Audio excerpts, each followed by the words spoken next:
Bonjour, je vous présente Théo Curin. Et moi je vous présente Alain Bernard. Alors, rebond, échec.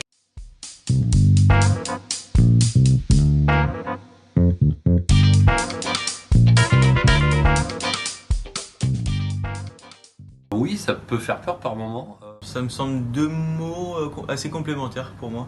Je pense qu'on est capable de réagir après un échec et surtout on est obligé, on est souvent dos au mur et pour ça on est obligé de remettre les choses à plat pour aller de l'avant. Je pense que ça arrive à peu près à tout le monde, que ce soit dans la vie professionnelle ou pour nous par exemple dans le sport, et il suffit de se servir de certains échecs pour rebondir et être encore meilleur. C'est souvent dans les échecs que l'on apprend le plus sur nous, donc vous aussi gardez en ligne de mire vos objectifs pour atteindre justement les plus hauts sommets comme Théo et moi. Voilà, exactement.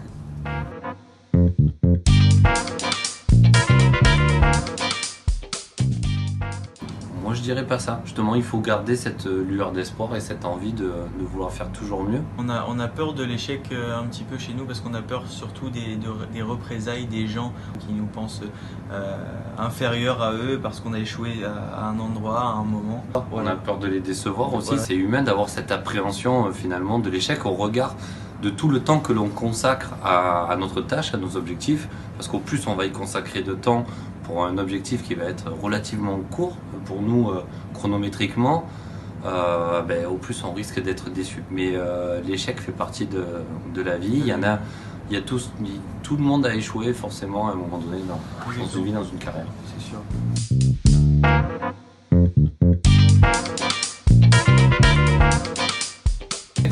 C'est de conserver son objectif en ligne de mire, d'avoir des étapes intermédiaires et de ne pas changer de cap de tout au tout quand il y a quelque chose qui ne se passe pas comme prévu.